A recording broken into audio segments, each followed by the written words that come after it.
Hello दोस्तों, मेरा नाम राहुल है। मैं यूपी के एक गांव से रहने वाला हूं। वैसे मैं बताता चलूं, मैं एक किसान फैमिली से हूं। मैं एक मिडिल क्लास फैमिली से बिलोंग करता हूं। पढ़ाई लिखाई में अच्छा और इंटेलिजेंट होने के कारण मेरे हर बार अच्छे नंबर आते थे, जिसके कारण मैं अच्छे नंबरों से पास होता था और सब मुझ पर बहुत ही विश्वास करते थे। वहीं मेरे साथ एक लड़की भी पढ़ती थी जिसका नाम कोमल था। कोमल स्वभाव की बहुत खूबसूरत और जैसा नाम वैसे ही खूबसूरत भी थी। उसके मखमली अंग देख देख कर हर कोई पागल होता था, लेकिन वो हमेशा मुझसे ही बात करती थी, हमेशा मेरे साथ ही चिपकी रहती थी, जिसके कारण मेरे सभी दोस्त मुझसे जलते थे और ईर्ष्या करते थे। वह बोलते थे, भाई तू तो बहुत लक्की है। पर लेकिन वो मुझे पता था कि मेरी किस्मत में यह कितने दिन तक रहने वाली है। वहीं अपनी सारी स्टडी ख़त्म करने के बाद अब टाइम था नौकरी का। अब मुझे एक अच्छी खासी नौकरी की तलाश थी, जिससे मैं अपने पापा का कर्जा चुका सकूं, वे अच्छे पैसे कमा कर घर पर दे सकूं, क्योंकि उन्होंने भी मुझे पढ़ाई के लिए बहुत ही कर्ज ले रखा था और उस कर्ज के कारण ही मेरे पापा हमेशा टेंशन में ही रहते थे। उस टेंशन को दूर करने के लिए अब वक्त आ चुका था कि मैं घर छोड़कर कहीं दूर दराज कोई अच्छी नौकरी ढूंढूं, क्योंकि वैसे सरकारी नौकरी भी मैं कर सकता था, लेकिन उसमें बहुत टाइम लग जाता है, इसलिए तैयारी करने का भी मेरे पास टाइम नहीं था। कर्जा दिन प्रतिदिन बढ़ता ही जा रहा था, जिसके कारण मुझे अपना गांव छोड़ना ही पड़ेगा। ये मैं हमेशा ही सोचता रहता था और इस बात की मुझे लगभग बहुत टेंशन रहती थी, पर क्या करें, जो विधि का विधान है वो तो करना ही है। जिसके कारण अब सब मित्र और सब गांव को वालों को छोड़कर जाने का समय आ चुका था। लेकिन मेरे टीचर और मेरे माँ बाप मुझ पर बहुत विश्वास करते थे। वो हमेशा ही मुझे लेकर प्राउड फील करते थे कि हमारा बच्चा एक न एक दिन कुछ न कुछ कर ही देगा। अब उस विश्वास का भी मुझे बदला देना था और हमेशा अच्छे काम और पॉजिटिव रहना था, क्योंकि सब मुझ पर इतना विश्वास जो करते थे। वहीं कोमल भी अब बड़ी हो चुकी थी, वह भी मेरे साथ खेलते खेलते पता नहीं कब बड़ी हो गई। उसके बड़े बड़े अंग हर किसी को पागल करते थे, लेकिन वो एक अच्छे अमीर और साहूकार की बेटी होने के कारण उसके साथ मेरी दोस्ती ज़्यादा दिन तक नहीं चल पाई, क्योंकि कोमल एक साहूकार की लड़की थी जो हमेशा ही गांव में उत्पात मचाता रहता था। वह गरीब बंदों को कर्जा देकर उनसे डबल पैसा वह ऋण दे देकर लोगों को लूटता था। उसका भी आतंक ही था और हमेशा उसके साथ 5-7 लड़के रहते थे, जिसको देखकर कई बार तो मुझे डर भी लगता था कि कहीं ना कहीं ये कोमल की दोस्ती मेरे घर तक ना आ पहुंचे और कोई मेरे पापा को या मुझे जलील ना कर दे, जिससे हमारे गांव में जो इज्जत है वो खराब ना हो जाए। खैर चलो, अब कोमल बड़ी हो चुकी थी, वो इन बातों को समझती थी और हम अक्सर चुप चुप कर ही अब मिलते थे।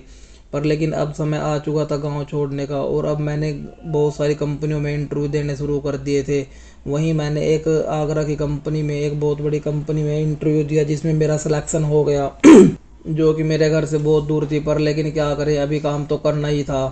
सो मैं वहाँ घर छोड़कर उस कंपनी में इंटरव्यू जहाँ हुआ था वहाँ पर ज्वाइनिंग के लिए आ गया था। और मेरी सैलरी भी अच्छी थी, 30,000 रुपये प्रति महीना मेरी सैलरी थी। पर लेकिन दिक्कत ये थी कि वहाँ खाना भी खुद बनाना होगा, कपड़े भी खुद धोने होंगे और एक कमरा किराए पर लेकर वहीं ही रहना होगा। कई बार तो ये सोच सोच कर मैं थोड़ा घबराता था। फिर मैंने ज्वाइनिंग लेटर हासिल कर घर पर वापस आया और हाँ, मैंने ऑफिस में थोड़ा बोल दिया था कि सर मैं थोड़ा 15 से 20 दिन लेट आऊँगा, मेरे घर में थोड़ी इमरजेंसी है। लेकिन स्टाफ के बॉस बहुत अच्छे थे और उन्होंने बोला कोई बात नहीं, तुम थोड़ा लेट आ जाना फिर मैंने घर पर आकर खाना बनाना सीखा और मैं फिर वापस चला गया।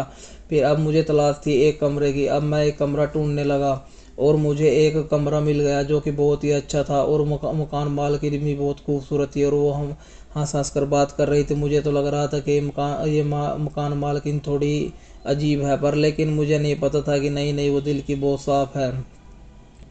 अब मेरा कंपनी में पहला दिन था और मेरा पहला दिन बहुत ही अच्छा भी था। मैं बहुत खुश हुआ क्योंकि सब मेरे साथ बहुत प्यार से बात कर रहे थे, बिल्कुल फैमिली सा माहौल था। और अब मैं घर आ गया। अब रूम पर आकर मैंने अपने सारे कपड़े और अपना बेड सही किया। अब मैं थोड़ा घूमने के लिए छत पर चला गया। फिर पीछे पीछे मकान मालकिन भी आ गई। वो बोली, और राहुल कैसे हो? मैंने कहा बस मैडम ठीक है। अरे मुझे मैडम मत बुलाया करो, मैं तो तेरी भाभी जैसी हूँ। मैंने कहा हाँ हाँ, लगते तो वैसे ही हो। पर फिर बातें होने लगी। अब मैंने बातों बातों में भाभी से पूछ ही लिया कि भाभी आपका कोई बच्चा नहीं है? फिर वो थोड़ा उदास हो गई और बोलने लगी कि थोड़ी मेडिकल प्रॉब्लम है। फिर मैं सुन गया, कोई नहीं कोई नहीं।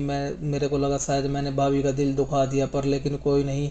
फिर मैंने उनको बहलाते हुए ऐसे ही बात टाल दी और अब हम नीचे चले गए। मैं भी अपने किचन में जाकर खाना बनाने लगा। जैसे ही मैं खाना बनाने लगा, भाभी बोली, अरे आज का तेरा खाना डिनर तो हमारे पास ही है, आप टेंशन मत लो, आज खाना मत बनाओ, कल से शुरू करना। मैंने कहा अरे भाभी इसकी क्या ज़रूरत थी। बोली अरे नहीं कुछ नहीं, आ जाओ तुम। फिर मैंने, भैया ने और भाभी ने, हम तीनों ने खाना खाया और खाना खाने के बाद हम सब अपने अपने कमरे में जाकर सो गए। वहीं रात भी बहुत हो चुकी थी, बातें मारते रहे ऐसे ही थोड़ी सी बस इधर उधर की गप्पे हाँकते रहे। फिर थोड़ी मूवी देखी और फिर रात हो गई, फिर हम सोने के लिए चले गए। अभी 12 से 1 बजे बजा ही था, मैं पड़ा हुआ फ़ोन चला ही रहा था कि एकाएक मुझे थोड़ा सा खड़का और थोड़ा सा सुनाई दिया। मैंने थोड़ा अपना दरवाज़ा खोल के देखा तो बाहर कोई नहीं था। फिर मैं लेट गया, लेकिन फिर थोड़ी देर बाद मुझे फिर थोड़ा सा किसी के बोलने की और खुसर फुसर करने की आवाज़ सुनाई दी। फिर मैं एकदम चौकन्ना हो गया, मुझे लगा कहीं घर में चोर तो नहीं घुस गया। फिर मुझे लगा कि लाइट जगा देता हूँ, पता लग जाएगा। पर फिर मैंने सोचा नहीं नहीं, लाइट जगा के क्यों भैया और भाभी को डिस्टर्ब करना, शायद कोई गली में होगा। और फिर मैं आके सो गया। लेकिन अब की बार मुझे खुसर फुसर की बहुत आवाज़ आने लगी, जैसे कोई किसी के ऊपर चिल्ला रहा हो। और मैं बाहर निकला। फिर मैं आहिस्ता आहिस्ता बाहर निकला, इधर उधर देखा, मैंने छत वाले डोर पर भी देखा लेकिन कोई दिखाई नहीं दिया। फिर मैं नीचे आया, अब वो खुसर फुसर की आवाज़ और तेज़ होने लगी। मैं जैसे जैसे भाभी के कमरे की तरफ बढ़ा, वो खुसर फुसर की आवाज़ और तेज़ होने लगी। एकाएक मैंने खिड़की से देखा कि भाभी और भैया आपस में कुछ बात कर रहे हैं। फिर मैंने सोचा क्यों ना थोड़ा सा सुना जाए और देखा भी जाए। मैंने थोड़ी सी खिड़की को पुश किया तो खिड़की थोड़ी सी खुल गई और मुझे अब अंदर का मंजर साफ दिखाई दे रहा था, क्योंकि भाभी की लाइट जगी हुई थी, मतलब कमरे की लाइट जगी हुई थी। और मैं वो सब देखने लगा कि भाभी भाभी भैया को डांट रही है कि तुम्हारे बस का कुछ नहीं है, तुम सिर्फ एक जानवर ही हो, तुम कुछ कर नहीं पाते, तुम बिस्तर पर ठंडे हो। ये सब सुनकर मेरा तो दिमाग हिल गया।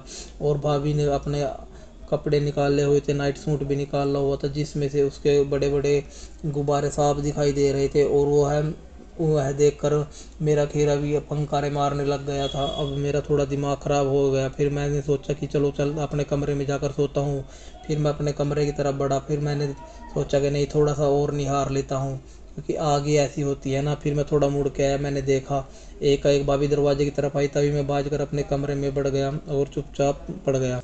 अब अब सुबह हो चुकी थी, मैं नहा धोकर ऑफिस के लिए जाने लगा, तभी तक भाभी और भैया उठे नहीं थे। फिर मैंने जाके नॉक किया, अरे भाभी आज उठना नहीं है क्या, सोते ही रहोगे? फिर भैया भी उठ गए और भाभी भी उठ गए। फिर भाभी बोली अरे तुम्हारे भैया को ना आज थोड़ा लेट जाना है, ये शायद 1 हफ्ते के लिए बाहर जाएं आज कंपनी की तरफ से। मैंने कहा अच्छा कंपनी ट्रिप है, फिर तो घूमने जाएंगे। फिर भैया बोला अरे नहीं नहीं, घूमने कहाँ, हमारी किस्मत में काम के लिए जाना है यार, 1 हफ्ते के लिए अब बॉस हर रोज़ दिमाग ख़राब करेगा। मैंने कहा चलो कोई नहीं, काम तो करना ही है ज़िंदगी में, तभी कुछ बनेगा। नु करे हाँ हाँ। फिर ये सब होने के बाद मैं भी अपनी कंपनी में चला गया और मैं शाम को आया, मैंने देखा कि भाभी आज जल्दी ही अपना नाइट सूट डाल कर घूम रही है। जो ब्लैक नाइट सूट था उसमें से उसके बड़े बड़े गुब्बारे साफ दिखाई दे रहे थे। भाभी बहुत ही कामुक और बहुत ही खूबसूरत और कोमल अंगों वाली थी, जिसे देखकर हर कोई आकर्षित हो जाता है। ऐसा रंग रूप भाभी का था और हमेशा हंस हंसाकर और खिलखिलाकर बात करना। लेकिन पता नहीं रात का वो मंजर एकदम से गुस्से वाला मेरी आंखों के आगे आ गया। तभी मैं चुपचाप अपने रूम में चला गया और जाकर कपड़े बदल, थोड़ा मुंह हाथ धो छत के ऊपर घूमने लग गया। तभी भाभी वहाँ आ गई और हमने कुछ बातें की।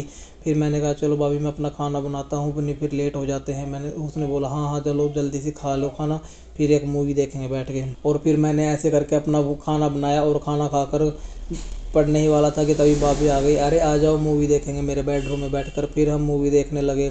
आहिस्ता आहिस्ता वो डर वाला सीन था, हॉरर मूवी होने के कारण भाभी थोड़ा मेरे करीब आ गई और मैं भी भाभी के पास चला गया। तभी भाभी ने मेरी टांग पर हाथ धरा। मैंने कहा भाभी ये क्या कर रही हो? बोले कुछ नहीं, बस वैसे ही गलती से रखा गया, मुझे डर लग रहा है। हाँ कोई बात नहीं, हम बदल देते हैं मूवी। बोले अरे नहीं नहीं, ये बहुत अच्छी मूवी है, मुझे तो मज़ा आ रहा है, पर थोड़ा तो डर लगता ही है ना, क्योंकि भूत वाली मूवी है। मैंने कहा हाँ ये भी बात सही है। और फिर हम देखने लग गए। फिर भाभी बोली अरे मैं कमरे की लाइट बंद कर देती हूँ। मैंने बोला अरे भाभी फिर तो और अधिक डर लगेगा। भाभी बोली अरे कुछ नहीं होता। और फिर भाभी ने कमरे से बाहर गई और सभी लाइटें बंद कर और मेन दरवाज़ा भी बंद कर दिया। अब वो रूम में आ चुकी थी और रूम की लाइट बंद करके मेरे पास बैठ गई। अब फिर से डरावना सीन आया, भाभी एकदम से मेरे होश लिपट गई। अब जब जैसे ही भाभी मेरे पास से लिपटी, अब मेरा दिमाग ख़राब हो चुका था और मेरा खीरा भी कटने के लिए तैयार था। बस फिर क्या था, जो होना था वो हो गया। अब हर रोज़ यही होता है। उस दिन मैं 4 बार किया और अब सवेरे सवेरे उठा तब तक भाभी ने नाश्ता मेरे लिए भी बना चुकी थी और अपने लिए भी। अब मैं खाकर खुशी खुशी ऑफिस चला गया। जब तक भैया 1 हफ्ता से टूर सहे तब तक मैं हर रोज़ भाभी के पास ही हॉरर मूवी देखता था और भाभी को भी हॉरर मूवी अब देखने में बहुत मज़ा आने लगा था।